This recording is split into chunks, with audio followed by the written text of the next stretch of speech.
Straight ahead on IU NewsNet, we'll have sights and sounds of voting day in Bloomington and reaction to one of the most divided and consequential national elections in our lifetimes. And a coconut compound in the drinking water. We'll tell you why an unlikely substance may just solve what some people call a smelly water problem. And Indiana football now ranked in the top 10 for college football playoffs. Why fans are elated, but the coach is calling timeout for the team on the early celebrations. IU NewsNet starts now.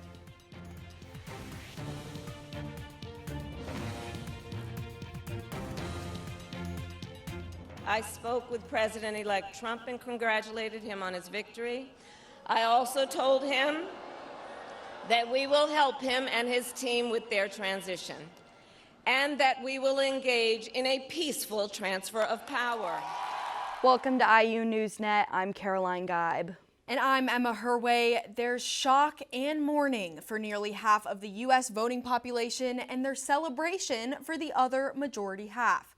By now, you likely know that former President Donald Trump staged a historic comeback. And the Republicans have gained control of the Senate, but the U.S. House is still up for grabs. And looking at Indiana, a similar result. We have again hit trifecta status, meaning our governor, state Senate, and state House are all Republican. Former Senator Mike Braun was elected governor over his Democratic opponent, Jennifer McCormick, and controversial Attorney General Todd Rokita stays in place at the State House. Although just under 60% of Indiana's votes went to Trump, Monroe County did turn blue, with 63% voting for Vice President Kamala Harris. And despite Bloomington being a Democratic pocket in a red state, Indiana was one of the first states to report all of its electoral votes, 11 of them, for former President Donald Trump. No matter what political side you're on, this election represents major change. Our Emma Gladstone attended a post-election panel discussion on campus last night and gathered reaction. One day after the presidential election, emotions were high at the After the Vote panel discussion. In many ways, there's a feeling after every election, half the country is ecstatic and the other half is anything but. The panel was meant for students to gather together at the event to share their opinions. It was really disheartening that education took such a backseat at the federal level. And ask their questions. What can we do when we have the different levels of government working against us, specifically on the school choice policy? The comeback victory for President-elect Trump was front and center for most students on campus. The election polls came in a lot earlier than expected, and students all around campus have a lot to say about what happened. And I checked my phone and cried. I feel like it's really disappointing to hear that so many people voted, in my opinion, against women's rights, minorities' rights, anyone in the LGBTQ plus community, and for the future of our democracy and our nation. I put my vote for Trump, and that's just because I agree with much of what he says, especially on economic policies, despite my personal, vendettas against him. I'm kind of pissed, not gonna lie. I voted for Harris and would have liked to see her win last night, but I don't know, not a great turnout. I wanted Donald Trump, but at the same time, my girlfriend is very upset, and it's just a lot of people in my life are upset with the outcome, and so I just feel extremely mixed, and I hope that as a country we could become more united. I'm not gonna lie, I woke up this morning and cried. For IU NewsNet, I'm Emma Gladstone. On Election Day, campus seemed very still, while the polls at the Indiana Memorial Union and those around the city were busy. IU NewsNet's Ryan Costello joins us in studio with the story of an unusual election day. Ryan. That's right. Places like the Media School Commons and the sample gates felt much quieter than they usually do on a normal Tuesday. Some professors canceled class to accommodate students wanting to vote. However, polling places like the IMU were filled with opinionated voters who wanted to complete their civic duty. While campus was subdued, the polls at the IMU were filled with opinionated students on Election Day. So immigration, I feel like it's a big problem because of all the illegal immigrants coming in. Immigration was just one of the many issues that brought students out to vote. another being reproductive rights. I think a lot about reproductive freedom, about bodily autonomy, and being able to control what happens to your body. With all of these issues in mind, students were just grateful to have a say in what happens in their democracy. We used to talk about this in school all the time, and I always used to think, like back in the day, that my vote didn't matter and that the votes, it just didn't affect us. But now that I'm older and understand and more educated, it really feels good to be able to vote and have a say-so. In Bloomington and Monroe County, 4 of the polling sites each had more than 1,000 voters on Election Day. According to news outlets, over the course of 4 years, male voters under the age of 30 have shifted a net of 14 points toward Republicans. They say that's one key demographic that contributed to Trump's victory. Emma Caroline, back to you. Thanks, Ryan. An IU student is facing a felony after allegedly telling people in his dorm that he had a bomb in the building's elevator. Hamish Severs-Banks is charged with intimidation. It's a charge that is normally a misdemeanor but was filed as a level 6 felony since it included a threat to commit a felony. IU police responded to Forest Quad Wednesday night after several IU students reported hearing a male shouting, quote, "I have a bomb." If convicted, Severs-Banks faces up to 2.5 years in prison and a fine of up to $10,000. A house fire has displaced a Bloomington family of 8, and a fundraising effort is underway to help them. The home is located on South Rogers Street near the west edge of downtown Bloomington. 2 adults and 6 children who lived there were not home at the time. It took firefighters about 90 minutes to put out the fire. Once again, no one was hurt, but a GoFundMe page has started to raise money for the family. When we come back, how the owner of Gables Bagels turned a profound family loss from suicide into a musical legacy. Plus, Bloomington citizens come together for suicide awareness, a fundraising walk called Out of the Darkness. We'll take you there. Stay with us.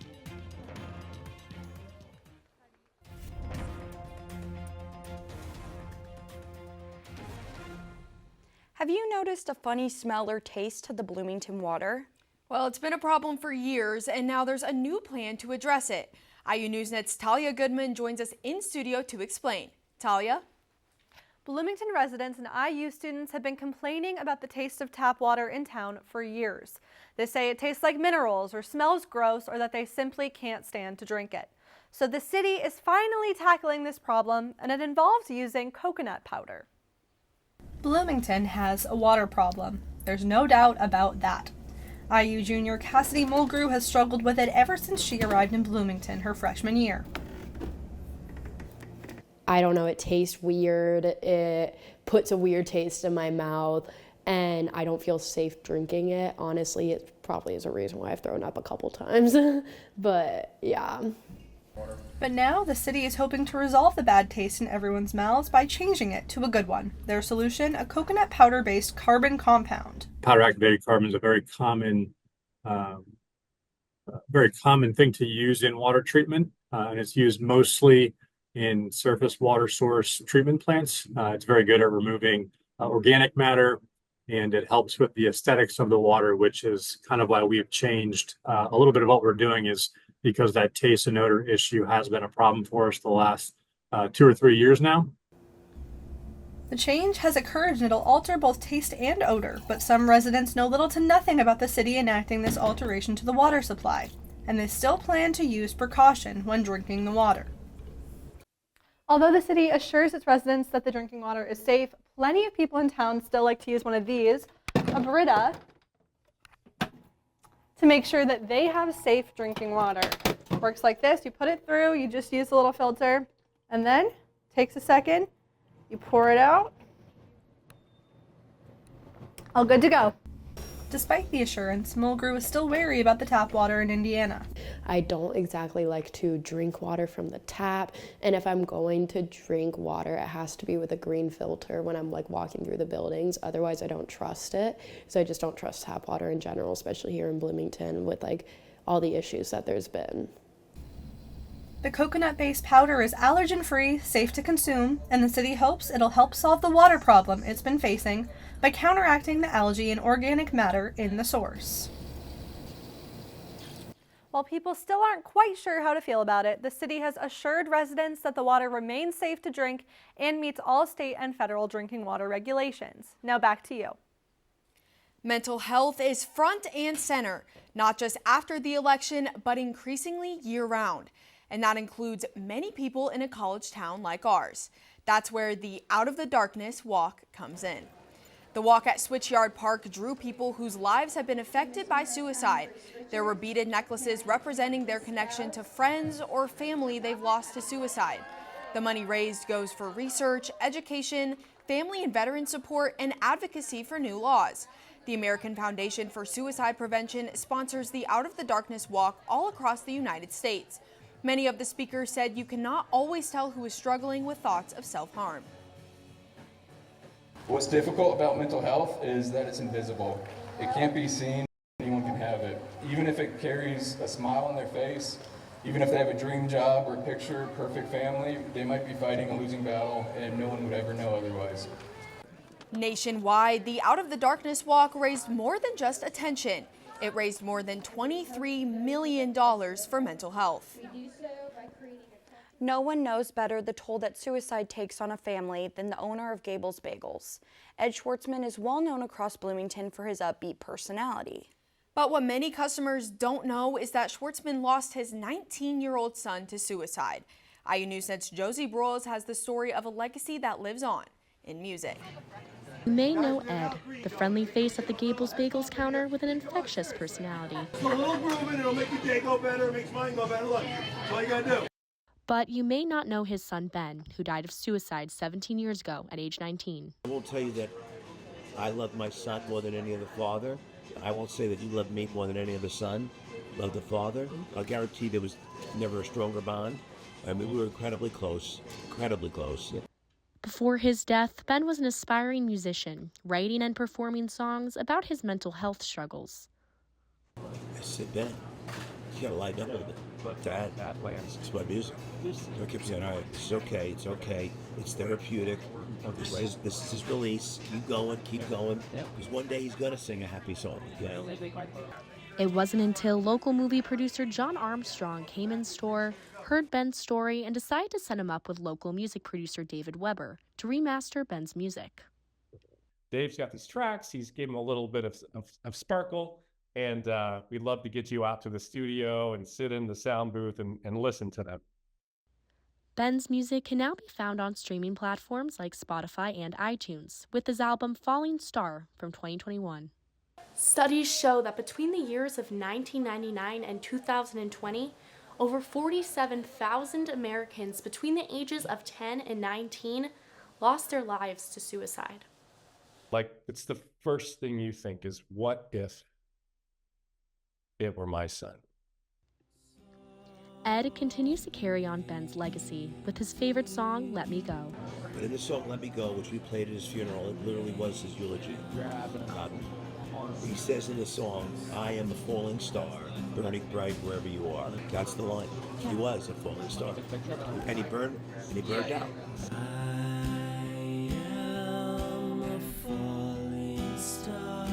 There's always a little ripple at your ankles.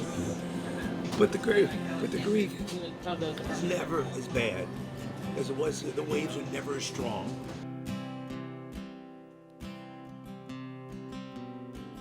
You can find out more information about Ed Schwartzman and his son Ben by going to benschwartzmanmusic.com. I mean, what a sweet story, and how courageous of Ed to go to work every day with a smile on his face. I know all of us in the Bloomington community just adore him. Absolutely. So let's pivot now. Big sports weekend around here. When we come back, how Indiana men's basketball made a statement in its opening game of the season. Plus, what ticked off Terry? Hear the reaction from Indiana women's basketball head coach Terry Morin to her team's performance against Brown University. Stay with us.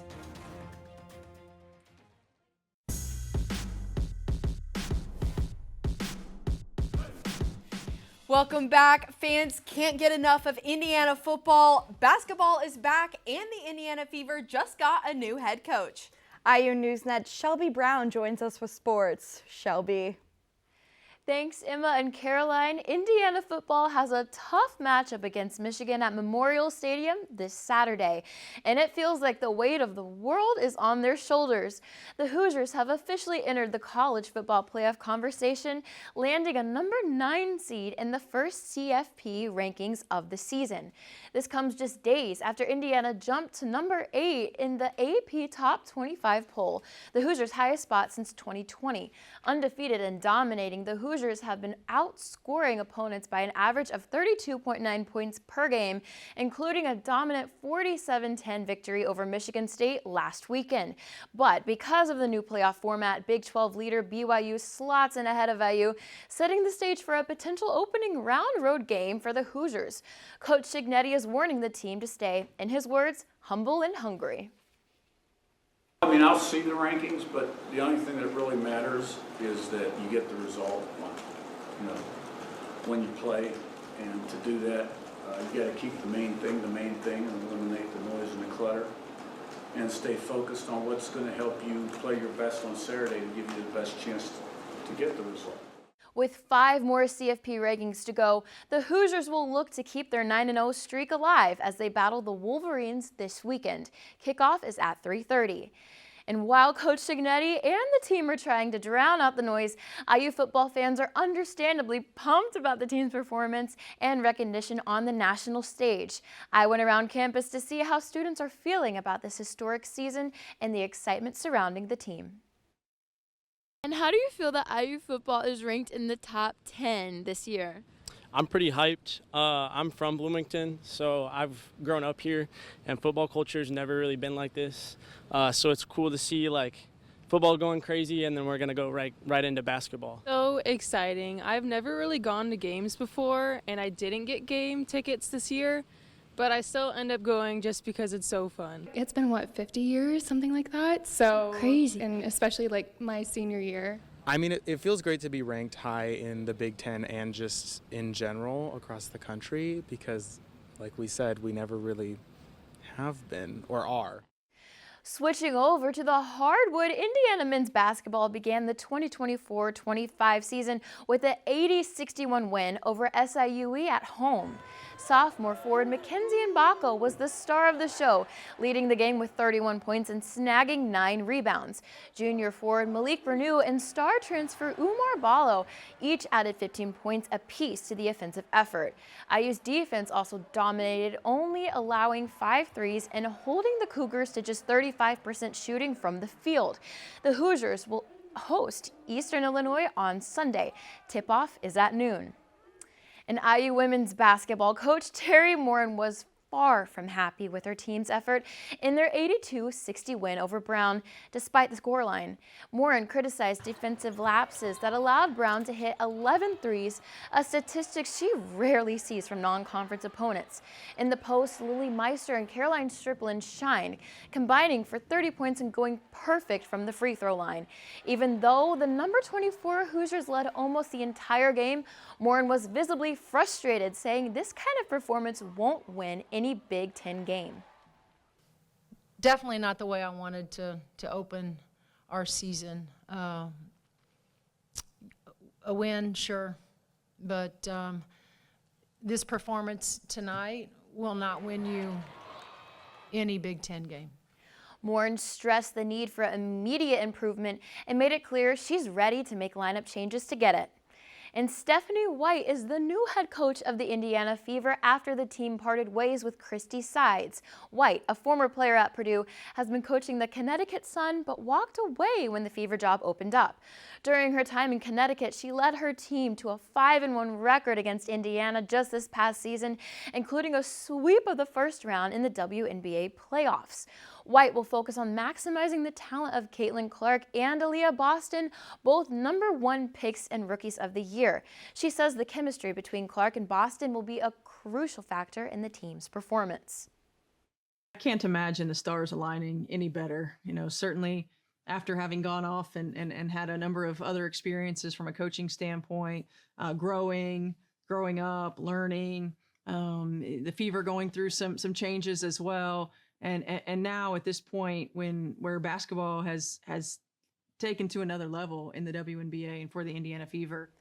With experience in the WNBA Finals, including Indiana's 2012 championship, White is now tasked with leading the Fever back to postseason contention.